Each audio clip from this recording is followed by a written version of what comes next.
全家被流放琼州岛，陆府上下哭声震天，只有我低着头不敢吭声，我怕自己一个没忍住，当场笑出声来。那可是琼州啊，那个寸草不生、遍地毒虫瘴气的南蛮死地，去了就回不来了。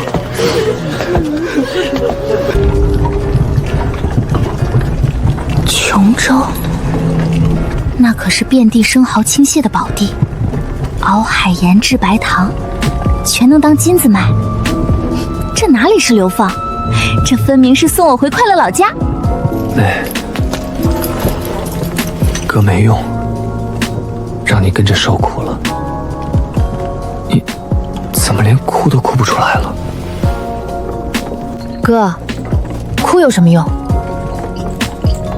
你信我，到了琼州，我会让咱们全家不仅活下来，还要活得比在京城更痛快。难道受刺激说胡话了？离开京城的第3个月，队伍正式踏入了岭南地界，真正的考验这才开始。头顶的烈日像一个巨大的火炉，脚下的黄土烫得仿佛能烤熟鸡蛋，空气中连一丝风都没有，闷热得让人喘不过气。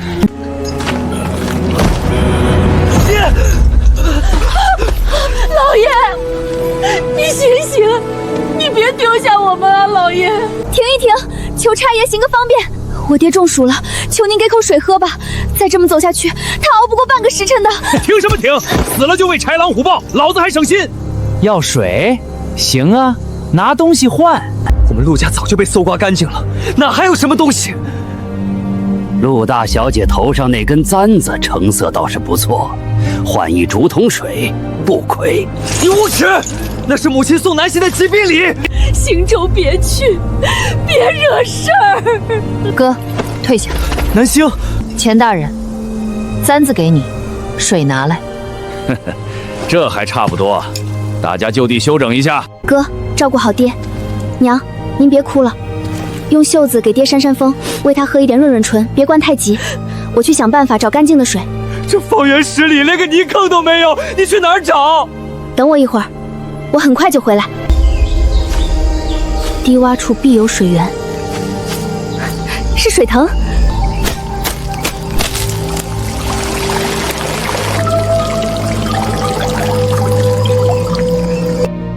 阿弥陀佛，老天保佑！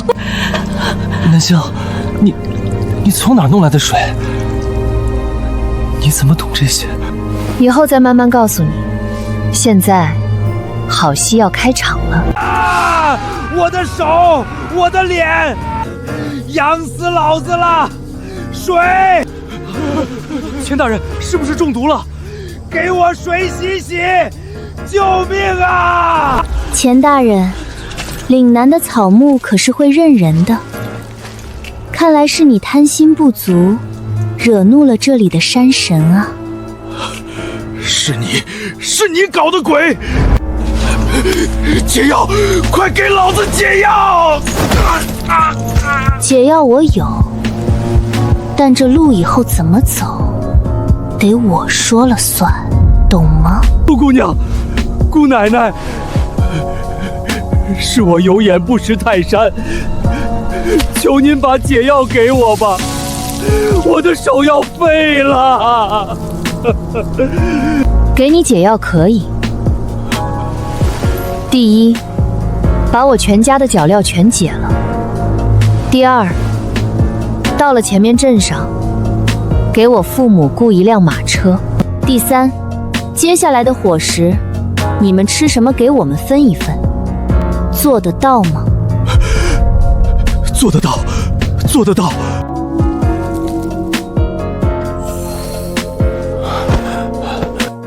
陆姑娘，这是干粮和干净的水，给陆家先用。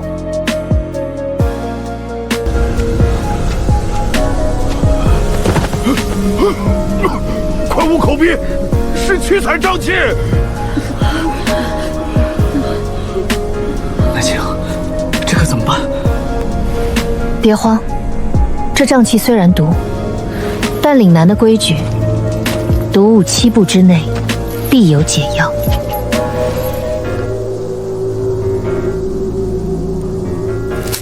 哥，你们分一分，你们把这个放进嘴里嚼炖，咽下汁水。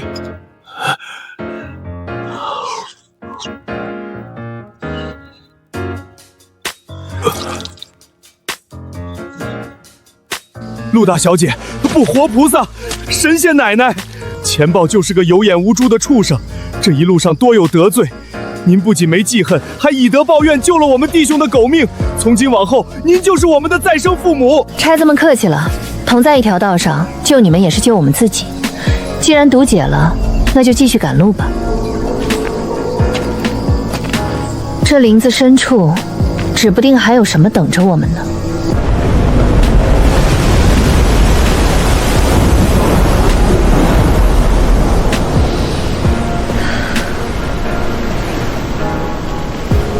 琼州终于到了。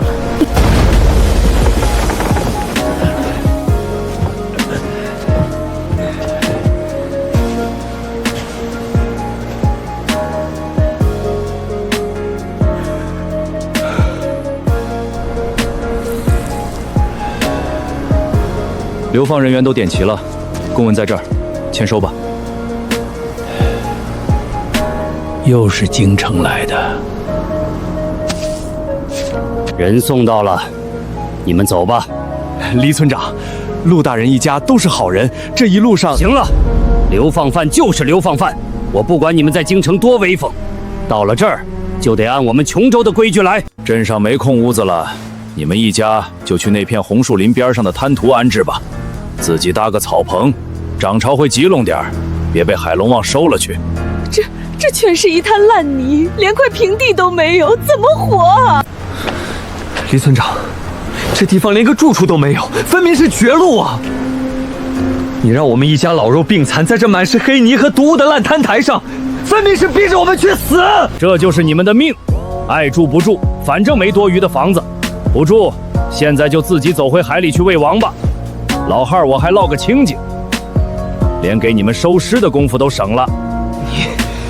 欺人太甚！张牙舞爪的怪物，那分明是成群结队的招桃蟹、弹涂鱼，甚至泥潭深处，我还隐隐看到了几只横着走的巨大青蟹。这哪里是绝路？这分明是一座天然的无人采摘的绝品海鲜自助餐厅。南星，你干什么？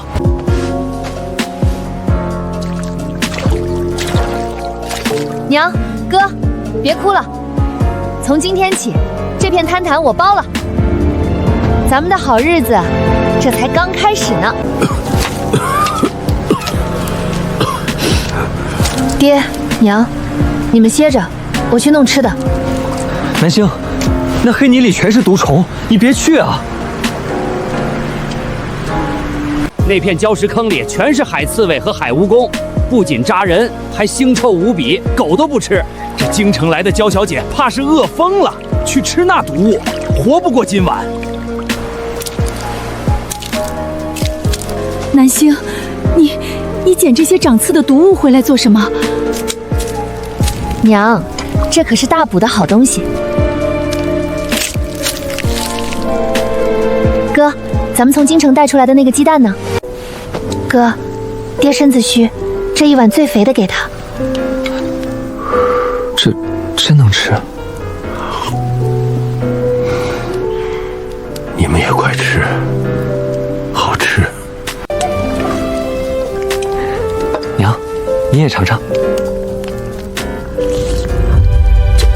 天哪，好吃，太好吃了！南星，你到底是加什么仙丹妙药？这比咱们在京城八仙楼里吃过的极品海参羹还要美味100倍啊！哪有什么仙丹，不过是这海里的活物本就鲜美，只要处理干净了，怎么做都好吃。娘哥，你们多吃点，补补身子。南星，这石头缝里除了青苔，还能有啥？哥，你仔细看那道石缝。有虫子。别靠太近。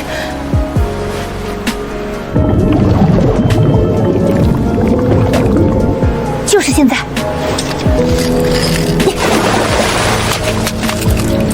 哎呦我去，这是什么海妖？他怎么还披着铠甲？南星，你离他远点，小心被他夹断手指头。哥，这叫青龙虾，海妖，这可是能掀掉你舌头的好东西。南星，你怎么知道那个泥坑里有东西？看沙子上的鼓包和八字形的泥丸，那是他们呼吸和吐沙的痕迹。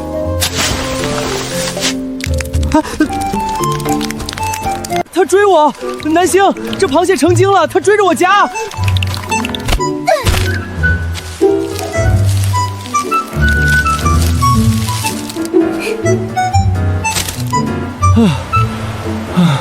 南星啊，咱们陆家虽然落魄了，但也不能什么怪物都往嘴里塞呀。这长了这么多条腿的虫子，真的能吃吗？圣人云：食不厌精，脍不厌细。此等相貌丑陋之物，恐有剧毒，万万不可入口。爹娘，你们就信我一次。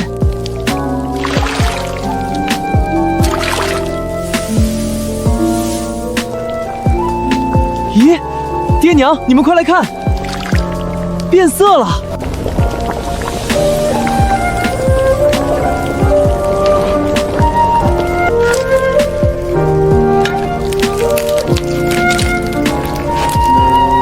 爹，您尝第一口。这世间竟有如此鲜美之物，不行，一点儿都不行，比京城第1楼的清蒸鲈鱼还要鲜上10倍。爹娘哥，这片滩涂就是个老天爷赏饭吃的聚宝盘，有这片滩涂在，咱们家以后的吃食是彻底不用愁了。但是光吃饱肚子还远远不够，这琼州海岛的气候就像小孩的脸，说变就变。眼下这破棚子，连个稍微大点的海野风都挡不住，更别说这里可是经常刮台风的。若是遇上暴雨和飓风，咱们一家连个遮风挡雨的地方都没有，就算没饿死，也得被活生生冻病，泡烂在这泥滩上。哥也知道这地方没法住人，夜里海潮涨起来，那海水都快淹到脚脖子了。可咱们现在身无分文，又没有泥瓦匠，拿什么建屋子？没有泥瓦匠，咱们自己就是最好的工匠。爹娘哥，你们今晚好好歇息，攒足了力气。明天咱们不去赶海了，全家齐上阵，去红树林外围砍木头。咱们不仅要建房子，还要在这片沙滩上建一座底下能防潮防毒虫，顶上能抗住狂风暴雨的高脚屋。建房子最重要的就是地基，咱们就在这红少林边上，地势稍微高一点的沙壤地落脚。南星，这沙地松软，怎么打地基啊？不挖地基，咱们把柱子直接钉进地里。红树林的木材被海水泡了千百年，质地比石头还硬，而且天然防腐王虫，是做屋柱最好的材料。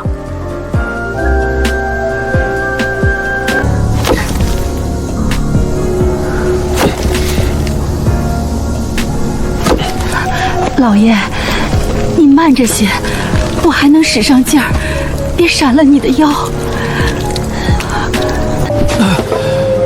不行了，哥这双手今天是彻底废了。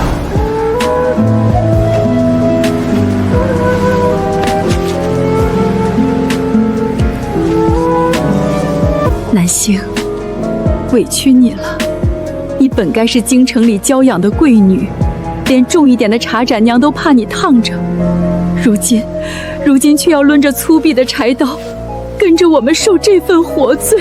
娘，我不委屈，只要咱们一家人平平安安的都在一起，哪里还有什么委屈？在京城做贵女，那命是别人给的，随时能被一道圣旨收走。但现在咱们靠自己的双手砍树、建房、找吃食，这命是咱们自己挣回来的。等咱们把这高脚屋建起来，哪怕外头狂风暴雨，咱们一家人在屋里也有个遮风挡雨的热炕头，这不比京城那座冷冰冰的陆甩强多了？好一个命是自己挣回来的！我陆廷的女儿都有这份骨气，咱们陆家的男人更不能认输。明天咱们接着砍。南星说的对，娘，您别哭了，等这房子建好了，儿子亲自给您打一张床。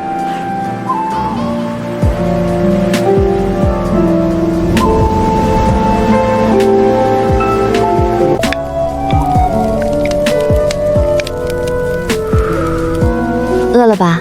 尝尝姐姐熬的粥。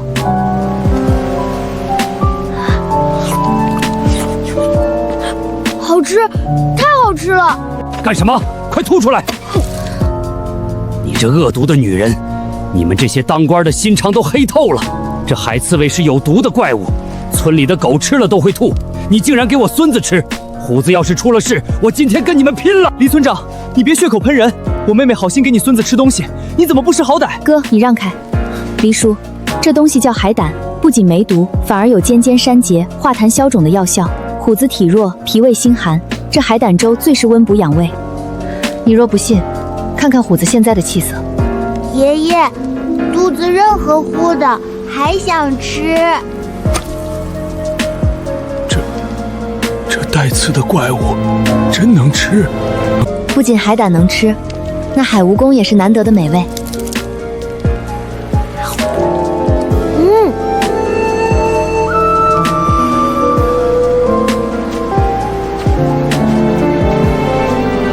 以前流放来的官老爷都把我们岛民当下等人，我以为你们也是一样。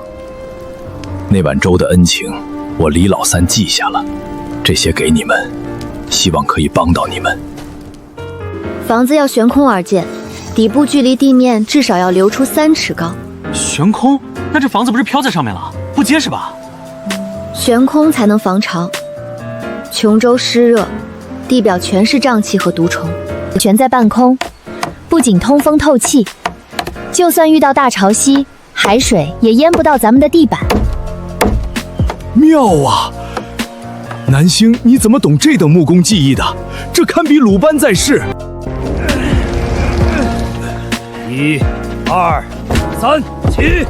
黎叔，你们这是？那天你们送的蛋羹和海胆粥，把我孙子从鬼门关拉了回来。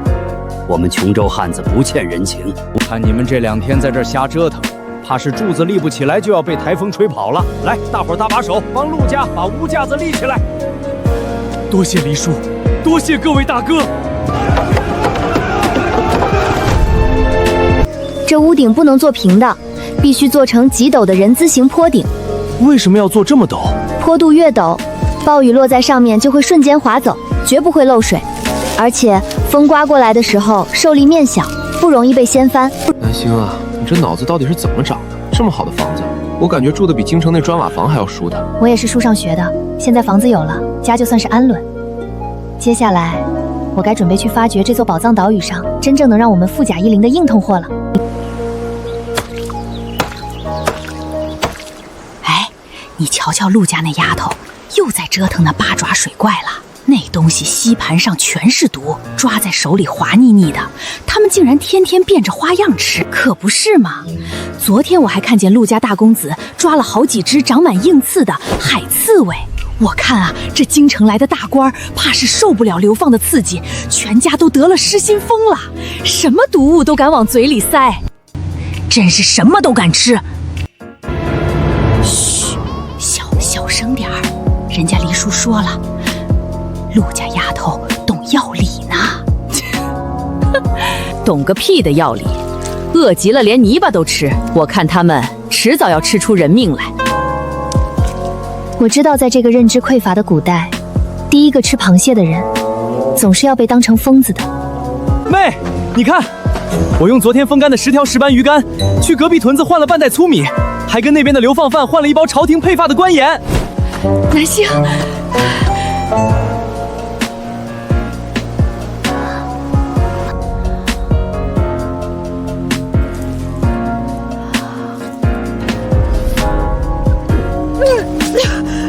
太苦了，这盐要是用来腌鱼，只怕鱼肉都要发苦发涩，根本没法下口啊。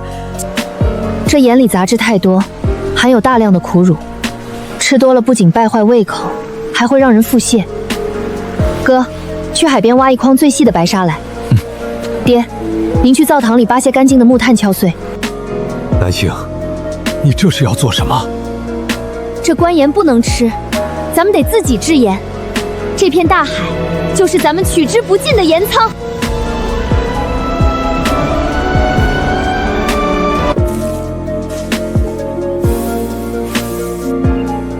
一个简易却极其高效的多层活性炭过滤床就做好了。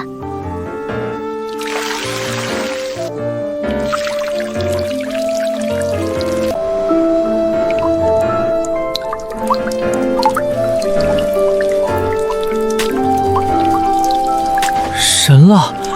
刚才还又黄又浑的泥水，露出来居然变得跟山泉水一样清澈见底。木炭和细沙能吸附掉里面的泥沙和发苦的杂质。把这过滤好的水倒进大铁锅里，大火猛熬。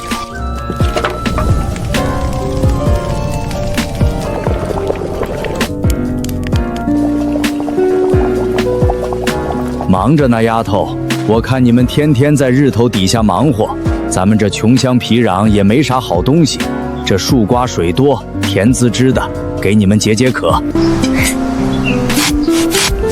多谢黎叔。清凉甘甜，果然是解暑的佳君，多谢李老哥了。你们这是在煮啥呢？光烧水不下面。黎叔，您来的正好，见证奇迹的时刻到了。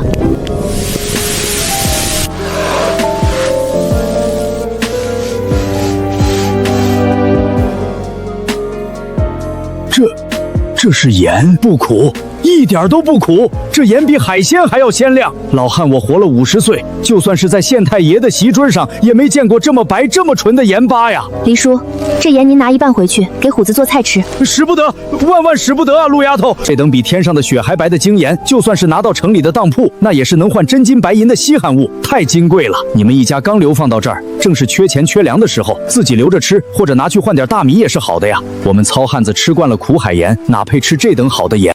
黎叔，您这就见外了。刚才您送我们这2个椰子，在您眼里不值钱，但在我们一家人快渴晕的时候，那就是救命的水。再说了，小孩子长身体，总吃那发苦发涩的烈盐，伤肠胃。您就算不为自己想，也得让虎子吃顿香喷喷、有滋味的饱饭，不是？可是这……您就安心拿着吧，只要有这片海在，这营盐我想要多少就能熬出多少。哎，那老汉我就厚着脸皮收下了。虎子，快给你陆家姐姐磕头，咱们今晚有口福了。爷爷给你炖大肥鱼，多放盐，放这雪花花的盐。谢谢暖心姐姐。哥，有了这营盐，咱们不仅能自己吃，还能把吃不完的海鲜全部做成干货。等风干之后，这就是咱们跟外界换取物资的硬通货了。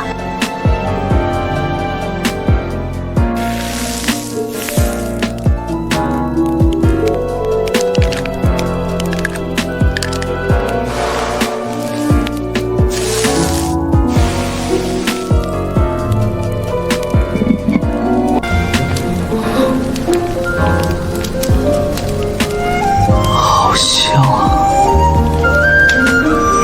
火候到了，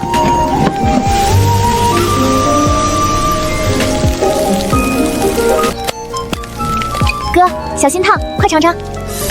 太鲜了，太鲜了！这盐焗的做法简直绝了。这精细的海盐不仅一点苦味都没有，反而把皮皮虾那股海鲜特有的甜味完完全全的逼了出来，肉质紧实弹牙，比以前京城大厨做的水煮大虾好吃千百倍。行舟说的对，这盐好，做出来的吃食就是不一样。在京城时，咱们也吃过不少山珍海味，可那些大厨放的香料太重太杂，反倒不如今天这只用一把纯粹行盐焖出来的甘甜好吃。娘活了这么大半辈子，第一次吃到这么香的螺肉，痛快，痛快呀！老夫当年在宫里赴御宴，吃那什么清蒸熊掌、燕窝鱼翅，也不觉得有今日这顿就地取材的盐焗海味来的痛快。南星啊，有你这手神仙手艺，咱们陆家这流放的日子哪是在受苦，倒像是来这仙岛上享清福的。接下来的几天里，我并没有闲着。既然多层活性锻过滤床的法子管用，我索性让父亲和哥哥在海滩边用几节废弃的粗原木连排搭建了3个更大的过滤桶。白天，我们叫一桶苦涩浑的海水不提，要堆进屋前几口大铁锅里，日夜熬煮。不过短短3天的功夫，我们就熬出了足3大陶罐的雪花精盐。黎叔，这几天辛苦您帮我们家张罗安顿，这些盐咱们一家人也吃不完，我想请您出面，把这1罐盐给村里各家各户都分发1包过去，分量不多，全当是我们陆家初来乍到，给乡亲们的一点见面礼。给全村人分发？陆丫头，这可是金贵物啊！你真舍得白白送给村里一些碎嘴的婆娘和糙汉？有何舍不得？往后大家都在这同一片海讨生活，相互扶持的日子还长着呢。这盐您只管拿去分。有几个之前嘲笑我们吃海怪的村妇，不敢置信的用粗糙的手指蘸了一点放进嘴里。老天爷啊，这真的是一点苦味都没有，这么白这么细，这简直是菩萨净水瓶里的仙丹啊！咱们之前还笑话人家疯了，人家这是有天大的本事。陆家姑娘，之前是我们碎嘴子有眼无珠，这几条鱼您务必收下，给你爹补补身子。陆小姐，这是我家自己种的青菜，您别嫌弃。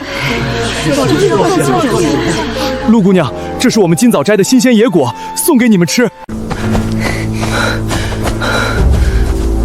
南星，你慢点儿，那地方偏僻的很，平时除了黎叔他们去挖野芋头，根本没人去，小心有蛇。哥，你快点跟上，要是去晚了，天黑看不清。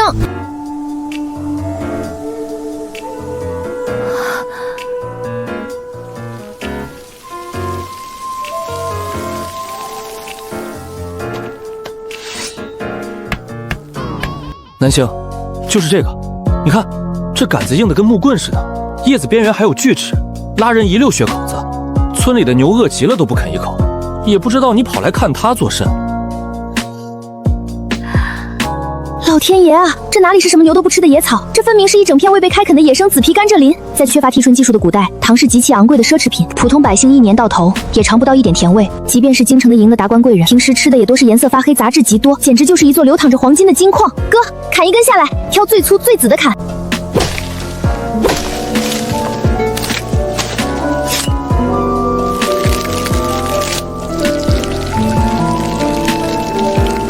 哥，尝尝。别吞下去，嚼碎了吸里面的汁水。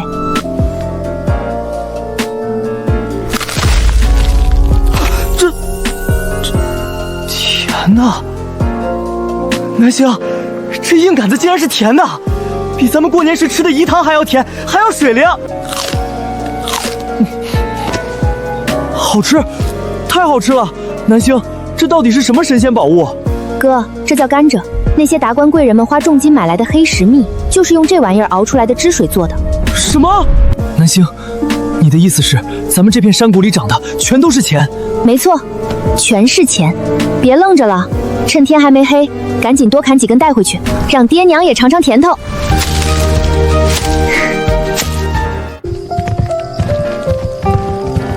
你们俩怎么弄了这么多柴火回来？娘，这可不是柴火，这是比海鲜还要稀罕的宝贝。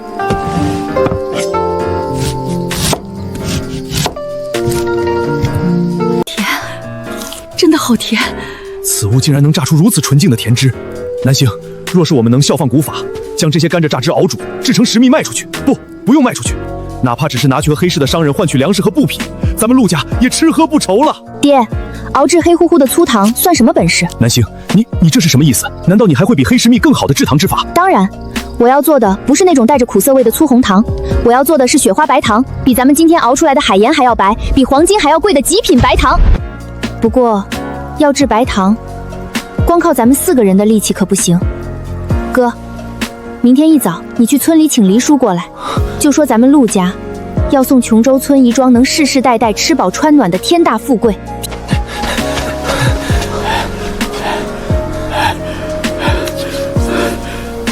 陆丫头，行舟说你有天大的富贵要送给咱们琼州村，到底是啥宝贝？黎叔，您先尝尝这个。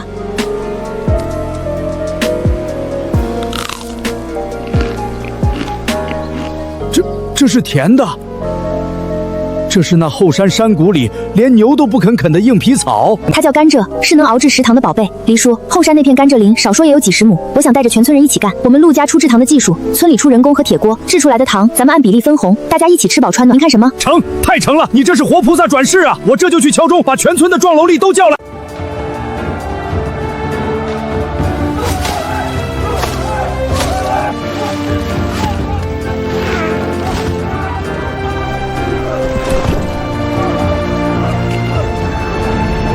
丫头，这甘蔗硬得很，咱们总不能靠牙去把甜汁嚼出来再吐进锅里熬吧？当然不用牙。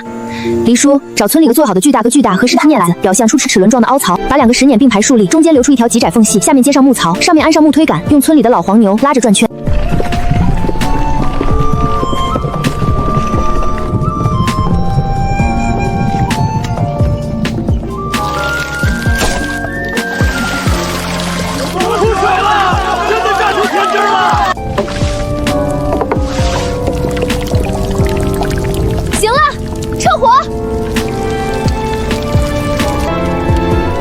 黑石蜜，这是京城里贵人们才吃得起的黑石蜜呀！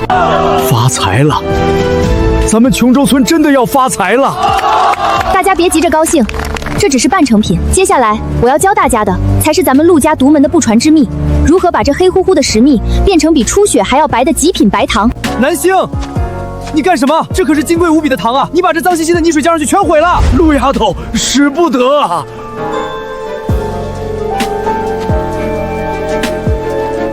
哥，黎叔，你们信我。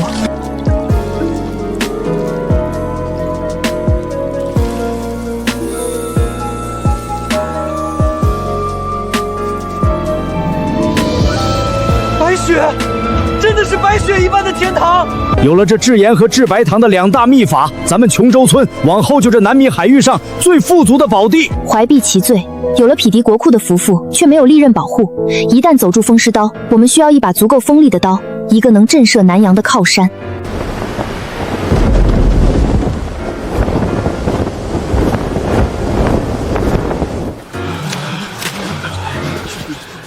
是燕统领巡海回来了。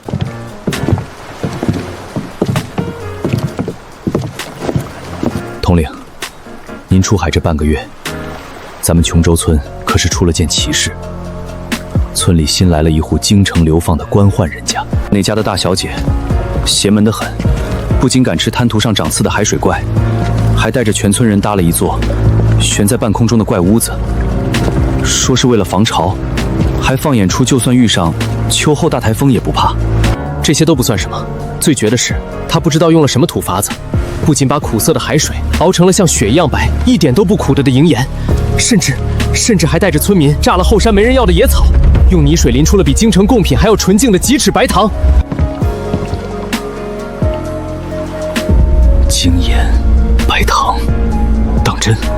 属下亲自去村里看了，那盐比咱们军中用的官盐还要细白10倍，那糖更是晶莹剔透，甜的没边了。水师常年出海巡逻，条件极其艰苦，将士们体力消耗大，必须要靠盐分来维持。而糖在行军打仗时更是能瞬间救命、补充体力的极品军需。可朝廷普费的粗盐又苦又涩，糖更是连将领都难得分到几两。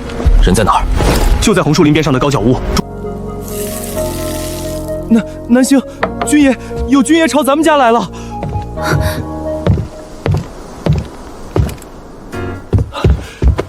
这位将军，不知来我陆家有何贵干？这盐和糖是你弄出来的？燕统领巡海辛苦，这是陆家新出的假精盐和白糖，您尝尝。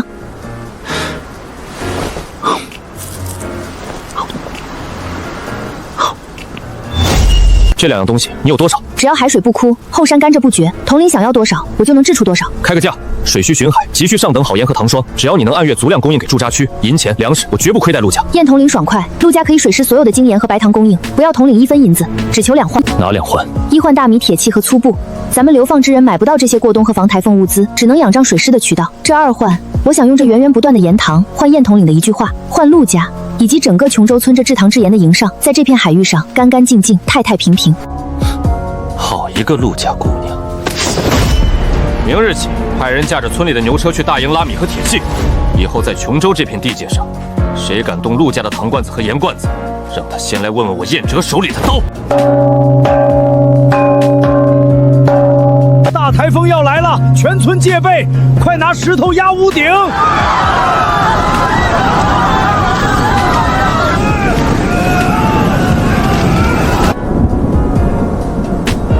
黎叔，别拿石头压了，风一卷，石头砸下来会砸死人的。陆丫头，陆压着，这屋子全得散架呀！普通的茅草屋绝对扛不住这次的风暴。大家听我说，用燕统领刚换给咱们的铁斧去砍滩涂上的红树林干。都愣着干什么？陆家丫头建的那座怪屋子，上次刮大风食粮都没掉，听她的，砍树！大家去后山砍最粗的野根藤。南星，屋顶铺好了，但风太大会掀翻的。把藤蔓编成网，像渔网一样罩在屋顶上，拉成十字交叉的形状，四角死死绑在地基的柱子上。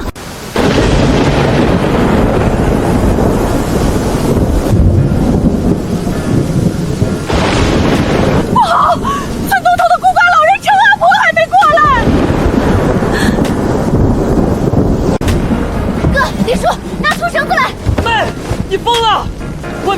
把人卷到海里去！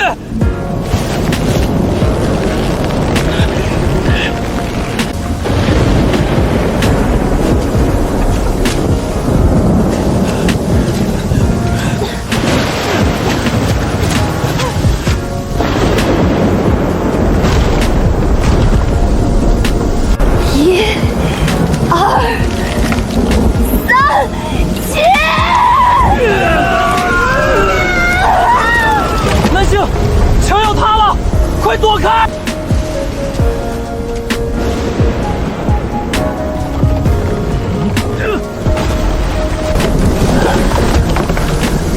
还愣着干什么？走！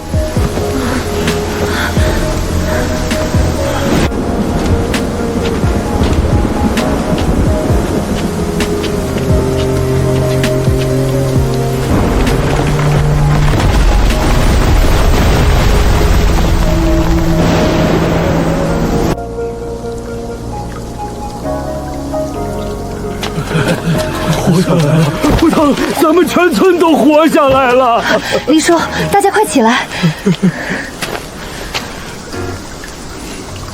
普通的茅草屋扛不住南民的风浪，以后都不用再建了。立刻回大营调拨300精锐过来，带上军中最精利的铁斧和锯子，挫折了倒塌的房木，全部按照陆姑娘这高脚屋的布置。5日之内，我要让琼州村所有人都有不怕风浪的新屋可住。叶统领，这棵碎房子，水须的刀能杀海盗，水须的斧头自然也能帮百姓建家园，有何使不得？既然燕统领借了咱们精兵强将建房子，村里的壮远吏们就全都留下，听从军爷们的指挥打下手，剩下的妇孺老少跟我来。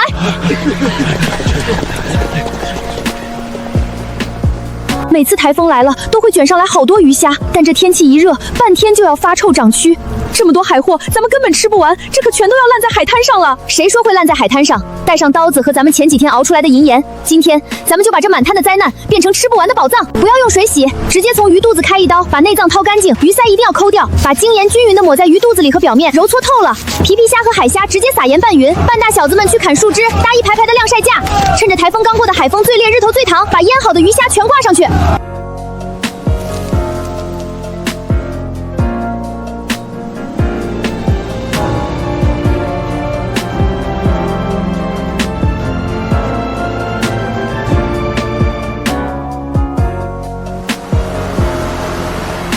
燕统领，您今天有口福了。上午退潮，我哥刚在深水礁石区敲了几个比巴掌还大的野生大豹贝，还有一兜子肥硕的扇贝。陆姑娘的手艺，本将自然是信得过的。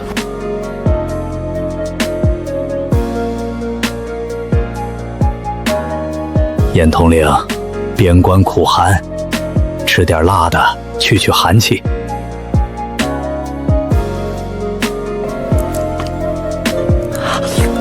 这蟹真辣，好蟹，火候极佳。统领喜欢就好。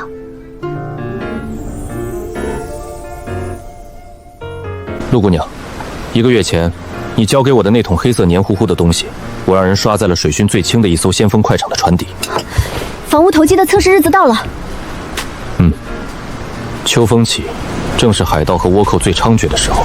今日午后，岸上传来消息，有一伙极其狡猾的鬼影海盗，趁着台风刚过，洗劫了100里外的一艘商船，正试图穿过琼州海峡逃窜。他们的船极轻极快，往年水师的战船因为底部藤无拖累，根本追不上他们。所以，您今天把那艘刷了底比的先锋快艇派出去迎战了。你自己看。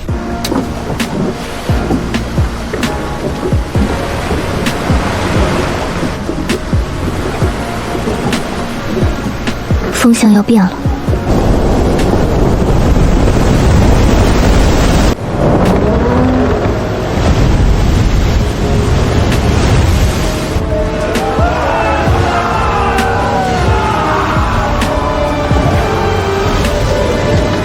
追上了，不仅追上了，速度至少比以前快了3成。统领，神了！陆姑娘的那个什么底子，真的让咱们的船重获一生了。咱们以后再也不用吃追不上敌人的瘪了。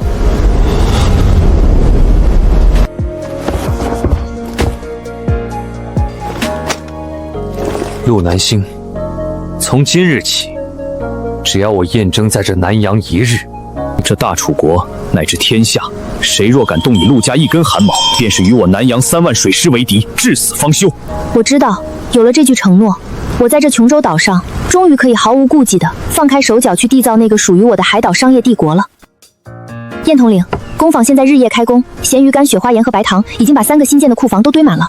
我想把第一批货运去广州府，那里可有大楚国的巨渣，还有远洋来的胡商，咱们的白糖在那边绝对能卖出天价。好，我从水师的辎重营里拨一艘退下来的大型运输船给你，挂上水师的暗旗。你们是流放之身，无照不得离岛。我让副将这家商号换上大掌柜，亲自带兵押船去广州府替你出卖。多谢燕统领，这第一批货的利润，水须占3成，剩下的归我陆家，您看如何？不用给水须分红，你的房屋敌机给朝廷省下的修船银子和战损已经是天价。本将自己倒要看看，你能把这琼州岛折腾出个什么花样来。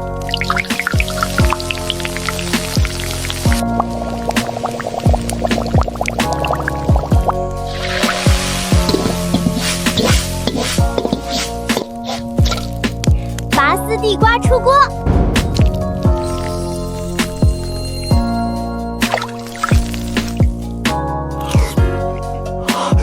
太好吃了，外面脆得像冰晶，里面却软得像云朵。这白糖熬出来的丝简直绝了。赵将军，咱们陆家人出不去，这次谈判只能养赵将军了。这册子里写了我定好的底价，以及一套饥饿营销和竞价拍卖的法子。您到了广州府，千万别急着把货全亮出来，就按步骤。陆姑娘放心，统领吩咐了，这趟出去，我就是您手底下的赵掌柜，一定给您把事儿办得漂漂亮亮的。陆姑娘，神了！您写在册子上那套法子简直绝了！我按照您说的，先在广州府最大的酒楼摆宴，给各商行东家上了1盅这些用咱们白糖炖的燕窝。那些富商那比雪还白的糖霜，眼珠子都快掉下来了。他们自己在那儿比起价来，最后硬是被一个胡商强求什么底价什么天价一口包揽了。那精盐和干货也是被抢的渣都不剩。除了这足足1万两白银，我还按照您单子上的吩咐，买回了3大船咱们琼州没有的东西：1000匹棉布，5000斤精铁矿，足够全村人吃1年的精大米，还有您点名要的战中稻的种子，以及各种瓜果蔬菜的菜棉。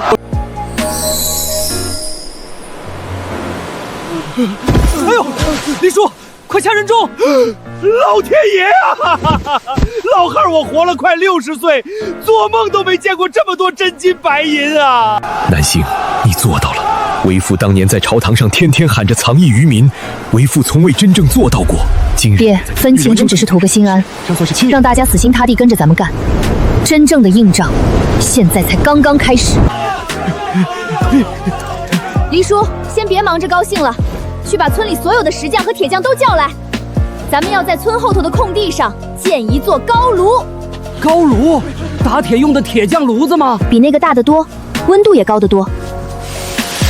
用耐火的黄泥和耐火砖垒一个1丈多高的炉子，肚子大，2头小，旁边还要加上用水力或者畜力拉动的巨大风箱，拼命往里头鼓风。普通的铁匠炉只能把铁烧红打制，但我需要的是能将铁矿石彻底融化成铁水的土高炉。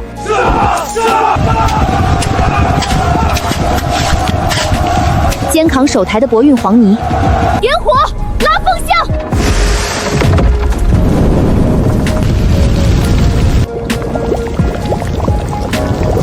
神仙火，这是能化万物中的神仙火呀！王伯，别拜了，趁热打铁。我要你们打的第一样东西叫曲原离。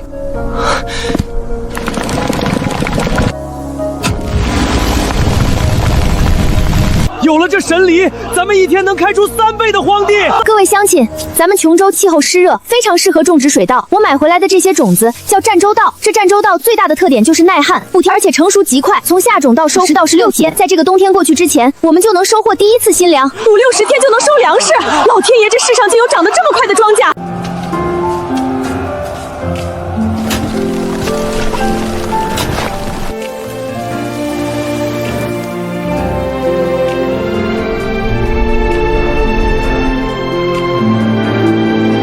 王伯，用最精的熟铁帮我单独打制一件东西。燕统领送了到咱们这么大一份厚礼，来而不往非礼也。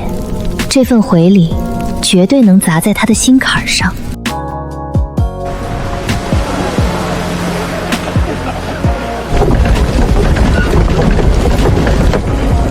统领，这才1个月不到，这陆家姑娘是会仙术不成？大冬天的，那地里长的是什么庄稼？村里变化极大，你不仅会制糖熬盐，还懂液铁和农桑。小打小闹罢了，战成道长得快，再过1个月，琼州村就能吃上新米了。不过今天请统领来，是为了兑现上次的承诺。这第一批货赚了钱，多亏了您的船和人，这是我海水叔准备的回礼。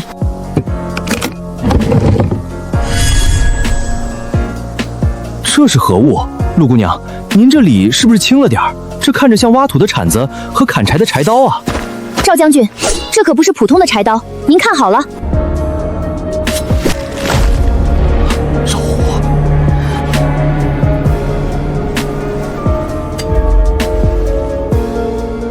这铲子边缘开了利刃，能当战斧劈砍。这一侧能锯断敌船的烂绳，甚至木佩兰。短柄轻便，若是接舷战或者丛林遭遇战，绝世好兵器。这东西若是装备给水师的先锋营，战力至少能翻1倍。燕统领好眼力，这2样兵器是用咱们新高炉炼出来的精铁，经过反复锻打淬火制成的。图纸我送给水师，算是答谢燕统领的庇护之恩。陆南星，你知不知道，你拿出来的这些东西，若是在京城，足以让你封侯拜相，但也足以让你死无葬身之地。我知道，所以我才死死抱住燕统领的大腿不放啊！只要您这把伞够大，谁也淋不湿我。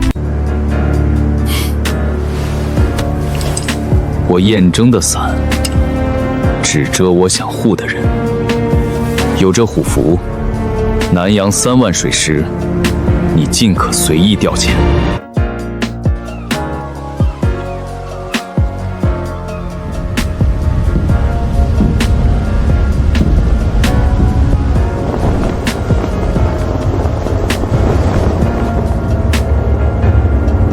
罪臣陆家接旨，着令陆家即刻交出制糖制盐及战船底漆之秘方。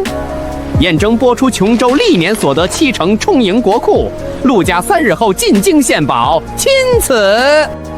怎么，陆姑娘、燕统领还不谢恩？海上风浪大，陆姑娘可得抓紧时间把秘方整理好，随咱家回京享福啊！臣女叩谢隆恩。公公远道而来，臣女已经在海边最通透的观海阁备下了接风宴，还请公公一步，领臣女3天时间，将所有财物打包，随您进京。哼，算你识相。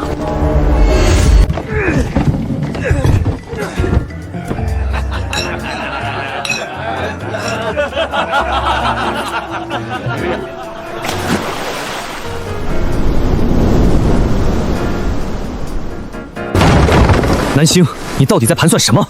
你真打算跟他们回京？那个高太监阴狠毒辣，若是你不想去，我有100种办法让他在南溪的地界上意外落水，绝不牵连你。燕征，杀钦差可是诛9族的大罪，我怎么舍得让你为了我去背这反贼的骂名？你仔细看看，今晚的海风是不是停了？可是海水却异常的闷热。这是秋季大飓风要来的前兆，而且看这闷热的程度，怕是100年不遇的龙溪水。没错，最多还有几个时辰，这场史无前例的超强飓风就会正面登陆琼州。高公公贪得无厌，我告诉他，陆家最核心的金条和秘方，今晚会秘密运到观海阁的地下冰窖里。他那个多疑的性子，一定会带着他所有的心腹手下，亲自去海边守着那批财宝。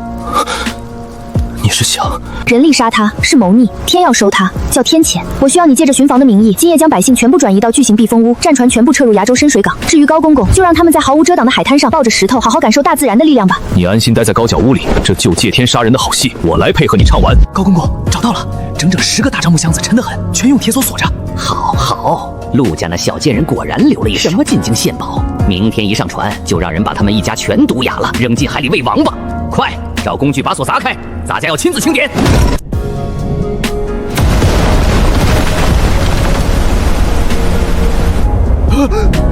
怎么回事？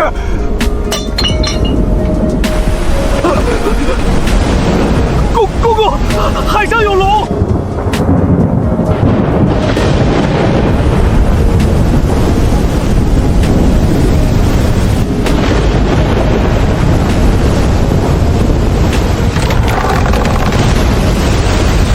逃！快逃到高处去！